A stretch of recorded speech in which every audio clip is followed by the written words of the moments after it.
Hello, welcome है अपने platform easy exam पर। तो आज हम तीसरी क्लास स्टार्ट करेंगे और ये क्लास प्रेम्बल यानी संविधान का प्रेम्बल हमने चैप्टर कंप्लीट किया था। तो आज के उसके क्वेश्चन एमक्यूएस क्वेश्चन स्टार्ट करने वाले हैं और इसमें 25 क्वेश्चन दिए हुए हैं और हर क्वेश्चन के 4 ऑब्जेक्ट क्वेश्चन है और ये क्वेश्चन अच्छे हैं और आए हुए क्वेश्चन है। तो हम क्वेश्चन स्टार्ट करते हैं। पहला है, देखो ये क्वेश्चन IAS 16 में आया है। तो ये क्वेश्चन है पहला कि भारत के संविधान के निर्माताओं का मत निम्नलिखित में से किसमें प्रतिबंधित होता है, यानी कि जो भारत का संविधान निर्मात हुआ था उसमें वो मत किसमें था। तो ऑप्शन ए है उद्देश्य का, मूल अधिकार, राज्य के नीति निर्देश तत्व, मूल कर्तव्य। तो ये तो दोनों है नहीं है और इसमें मूल अधिकार भी नहीं है। तो हमारे पास क्या बचा, उद्देश्य का।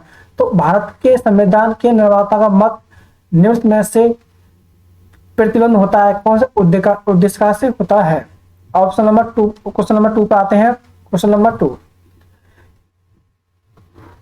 निम्न में से किसने प्रस्तावना को संविधान का परिचय पत्र की संज्ञा दी थी, यानी कि जो प्रस्तावना है का उस संविधान में किसने उसकी संज्ञा दी थी। तो ऑप्शन ए जवाहरलाल नेहरू ने नहीं दी, डॉक्टर बी आर अम्बेडकर नहीं, VR राव नहीं, तो NK पालकीवाला ने दी थी। राइट आंसर है डी ऑप्शन। ठीक, अब देखो यह 42वां संविधान संशोधन। तो जब 42वां संविधान संशोधन किया गया था तो ये किया गया था 1976 में। तो उस टाइम 3 वर्ड जोड़े गए थे। तो द्वारा प्रस्तावना में निम्न में से किन शब्दों को जोड़ा गया था, समाजवाद, गणतंत्रात्मक या धर्मनिरपेक्षक। ये नहीं है, समाजवादी, धर्मनिरपेक्षक, अखंडता, ये राइट आंसर है। तो ये ना तो सी ऑप्शन है ना डी ऑप्शन है। क्वेश्चन नंबर 4, प्रस्तावना से संबंधित निम्नलिखित कथनों पर विचार कीजिए। अब कथन ये है, पहला कथन, प्रस्तावना की उत्पत्ति जवाहरलाल नेहरू द्वारा 13 दिसंबर 1946 को प्रस्तुत उद्देश्य प्रस्ताव से हुई थी। तो ये हमारा कथन पहला राइट है। प्रस्तावना को उद्देश्य का नहीं कहा जाता तो ये गलत है, क्योंकि नहीं कहा जाता। तो हमारा कथन ए राइट है। ठीक, क्योंकि जब 13 दिसंबर 1946 को पंडित जवाहरलाल नेहरू द्वारा ये उद्देश्य की प्रस्तुति की गई थी। ठीक, क्वेश्चन नंबर 5, संपूर्ण प्रभुत्व संपन्न शब्द का सही अर्थ निम्न में से क्या है। केवल आंतरिक मामलों में स्वतंत्र निर्णय की शक्ति, गलत। केवल बाह्य मामलों में स्वतंत्र निर्णय की शक्ति, गलत। आंतरिक बाह्य मामलों में सर्वोच्च स्वतंत्र निर्माण लेने की शक्ति, राइट आंसर ये है। और ये डी भी गलत। तो ऑप्शन हमारा सी राइट है। क्वेश्चन नंबर 6 पे आते हैं। प्रस्तावना में स्वतंत्रता, समानता और बंधुत्व शब्द किस देश के संविधान से लिए गए हैं। रूस से नहीं लिए गए, अमेरिका से नहीं, जर्मनी से नहीं, तो कहां से, फ्रांस से लिए गए हैं। तो राइट आंसर सी। अब 7वां क्वेश्चन, निम्नलिखित कथनों पर विचार कीजिए। कि पहला कथन है, केशवानंद भारतीय बनाम केरल राज्य 1973 मामले में प्रस्तावना को संशोधनीय माना गया था। राइट आंसर सही। वेरुवरी संघ 1960 में मामले प्रस्तावना को संशोधन माना गया, ये गलत। तो हमारा कौन सा कथन सही है, ए कथन सही है। 8वां क्वेश्चन, संविधान की प्रस्तावना में दीर्घकालीन सपनों का विचार निम्न में यह कथन किसका है। तो कथन है जवाहरलाल नेहरू नहीं, डॉक्टर बी आर अम्बेडकर नहीं, KS मुंशी का नहीं और सर अलाउद्दीन कृष्ण स्वामी अय्यर का ये कथन है। तो राइट आंसर डी।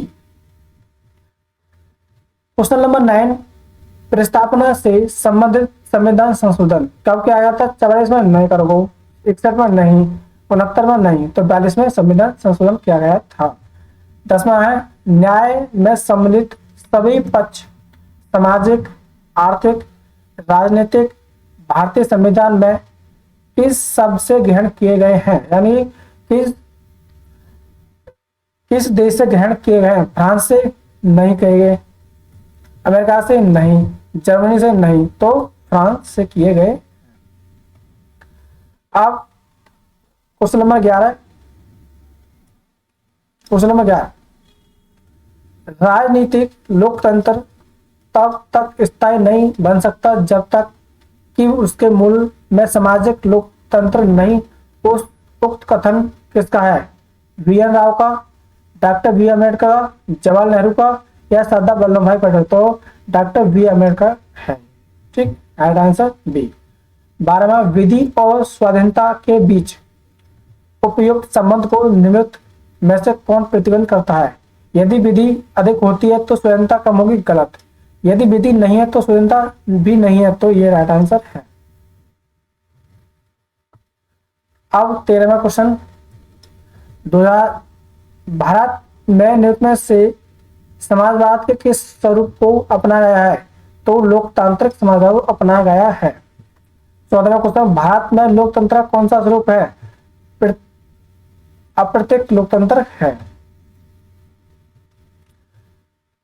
उद्देश्य प्रस्ताव संविधान सभा में कब प्रस्तुत किया गया था?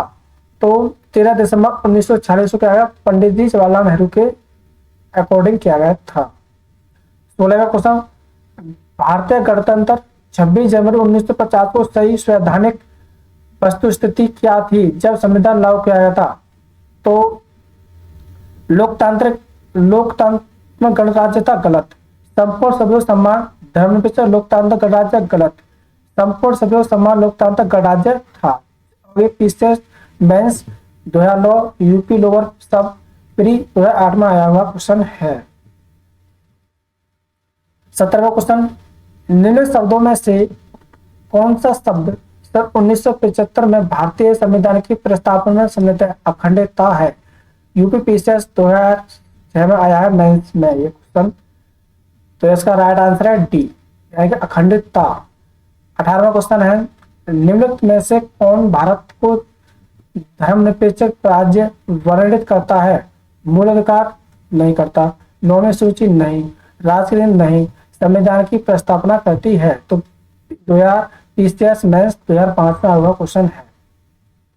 अब 19वां क्वेश्चन, निम्नलिखित उद्देश्यों में से कौन सा भारत के संविधान की उद्देश्य में सन्निविष्ट नहीं है? विचार की स्वतंत्रता नहीं, आर्थिक स्वतंत्रता, ये राइट आंसर है। तो अब 20 पे आते हैं, सभी व्यक्ति पूर्णतः और समान रूप से मानव, यह सिद्धांत जाना जाता है। सार्वभौमिकता, राइट आंसर है पहला। 21वां क्वेश्चन, निम्नलिखित में से कौन भारतीय संविधान की प्रस्तावना में उल्लेखित नहीं है? सामाजिक न्याय नहीं है, राजनीतिक न्याय नहीं है, धार्मिक न्याय नहीं है और आर्थिक न्याय नहीं है, सिर्फ राइट आंसर डी धार्मिक न्याय है। 22वां क्वेश्चन, भारतीय संविधान का कौन सा भाग संविधान की आत्मा कहलाता है? यानी कि मूल अधिकार नहीं कहलाता, राजनीति नहीं, संवैधानिक उपचारों का अधिकार नहीं, तो राइट आंसर सी।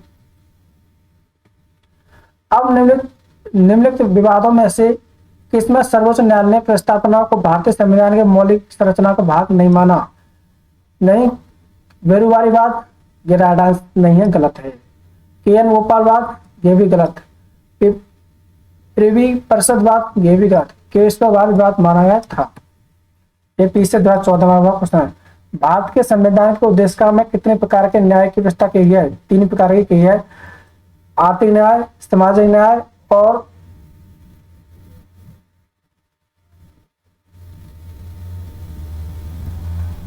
तीन प्रकार न्याय की व्यवस्था की गई है,